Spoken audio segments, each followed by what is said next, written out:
Hello everyone. So today we will start with profit and loss appropriation account. So ये एक proforma है, basic proforma profit and loss appropriation account का। यहाँ पे debit side है और ये क्रेडिट साइड। स्टार्टिंग होती है फॉर द ईयर एंडेड से। सबसे पहला काम आप क्या करते हैं, मैंने बताया था profit and loss appropriation account सिर्फ तभी बनता है जब आपके पास प्रॉफिट हो, प्रॉफिट को डिस्ट्रीब्यूट करना हो। अप्रोप्रिएट मतलब डिस्ट्रीब्यूट करना हो। तो यहाँ पे हम लिखेंगे by profit and loss account, यानी कि आपने P&L अकाउंट से जो नेट प्रॉफिट ट्रांसफ़र किया है वो डेबिट साइड से, P&L अकाउंट में डेबिट साइड पे आता है, वो profit and loss appropriation account के क्रेडिट साइड पे आएगा प्रॉफिट में। ठीक है। इसके बाद यहाँ पे हम लिखेंगे जितनी भी चीज़ों से आपका प्रॉफिट बढ़ता है वो सारी चीज़ें आप क्रेडिट साइड लिखेंगे, और जितनी भी चीज़ों से आपका प्रॉफिट कम होता है उन सबको आप डेबिट साइड लिखेंगे। ठीक है। तो यहाँ पे है to profit and loss account loss. ये मैंने लिखा है आपको समझाने के लिए कि यहाँ पे कभी भी लॉस नहीं आएगा आपका, क्योंकि लॉस हमेशा प्रॉफिट एंड लॉस अकाउंट में बढ़ जाता है। हम सिर्फ जब प्रॉफिट होता है तभी profit and loss appropriation account बनाते हैं। उसका मेन फंक्शन ही यही है कि जब प्रॉफिट होगा तब हम उसको अप्रोप्रिएट करेंगे, डिस्ट्रीब्यूट करेंगे। फर्स्ट थिंग जिससे हमारा प्रॉफिट कम होता है वो होता है टू इंटरेस्ट ऑन कैपिटल, यानी कि आप कैपिटल्स पे इंटरेस्ट पे कर रहे हो। थिंक एज अ फर्म, आप एक फर्म हो, उसके बेसिस पे सोचो कि अगर आप एक फर्म हो और आप उनकी कैपिटल्स पे, पार्टनर्स की कैपिटल्स पे उनको इंटरेस्ट पे कर रहे हो, तो इसका मतलब क्या है, इससे आपका प्रॉफिट कम होगा। पार्टनर्स की सैलरीज़ हैं या कमीशंस हैं जिनको हम रेम्यूनरेशन बोलते हैं। रेम्यूनरेशन से क्या होता है, हमेशा आपका जो प्रॉफिट है वो कम होगा, प्रॉफिट का हिस्सा कम होगा, इसलिए ये सब डेबिट साइड पे आता है।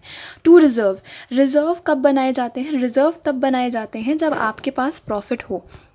ये डिफरेंस आपने पढ़ा होगा 11th क्लास में, difference between reserve and provision. Reserve हमेशा तब बनता है जब आप प्रॉफिट का कोई एक पार्ट निकाल दो और वो प्रॉफिट में से ही निकलता है। ठीक है। तो अगर आपके पास प्रॉफिट है और आप किसी भी रिज़र्व के लिए निकाल रहे हो, एनी रिज़र्व, तो वो रिज़र्व का पोर्शन आपका प्रॉफिट कम करता है, इसलिए हम लिखेंगे यहाँ पे डेबिट साइड पे। इसके अलावा है यहाँ पे इंटरेस्ट ऑन ड्राइंग्स। अब आपने पार्टनर्स को जो ड्राइंग्स करने दी हैं उस पे वो इंटरेस्ट आपको पे बैक करेंगे, तो आपको वो अमाउंट मिल रहा है, तो वो जो अमाउंट आपको मिल रहा है उससे आपका प्रॉफिट इंक्रीज़ होगा, इसलिए ये यहाँ पे आया क्रेडिट साइड में। ठीक है। इसके बाद है last two profit transfer to. इन सब की कैलकुलेशंस करने के बाद, यानी कि इसको इसमें से डिडक्ट करने के बाद या इसको इसमें से डिडक्ट करने के बाद जितना भी अमाउंट बचता है वो हम प्रॉफिट के रूप में, यानी कि प्रॉफिट के तरीके से हम उनको पार्टनर्स को डिस्ट्रीब्यूट कर देते हैं। अब डिफरेंस है कि आप उनको कैपिटल अकाउंट्स में करते हो या फिर करंट अकाउंट्स में करते हो। कैपिटल अकाउंट्स में करने का मतलब क्या है कि जो अकाउंट्स चल रही हैं वो हैं आपकी फ्लक्चुएटिंग। ठीक है, फ्लक्चुएटिंग है, यानी कि एक ही अकाउंट है आपका। और करंट अकाउंट करने का मतलब क्या है, करंट अकाउंट करने का मतलब ये है कि आप fixed capital account system follow कर रहे हो, जिसके अंदर कैपिटल अकाउंट में सारा काम होता है और करंट अकाउंट में बेसिक सारी चीज़ें। तो ये जितनी भी चीज़ें हैं ये बची हुई हैं।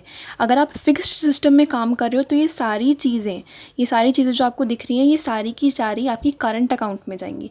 अगर आप फ्लक्चुएटिंग में काम कर रहे हो तो फिर ये आपकी सारी की सारी एक ही हेड के अंदर आएंगी, जिस हेड को हम कहते हैं कैपिटल अकाउंट। फॉर सपोज मेरे पास दो पार्टनर्स हैं, so I can write interest on capital. A का अमाउंट लिख लिया यहाँ पे, बी का अमाउंट लिख लिया यहाँ पे, और टोटल अमाउंट यहाँ बाहर। तो ऐसे आप क्वेश्चन सॉल्व करेंगे। इस परफॉर्मे को देख लीजिए एक बार, इससे ज़्यादा इस परफॉर्मे के अंदर कुछ भी ऐड नहीं होता है। और that's it for the profit and loss appropriation account. I hope it was easy for you to understand. और अगर आपको ये समझ में आया हो so please like, share, comment and subscribe. जितना भी मैंने ये बोला है, ये परफॉर्मे का एक फ़ोटो आपको डिस्क्रिप्शन बॉक्स में मिल जाएगा। So thank you so much.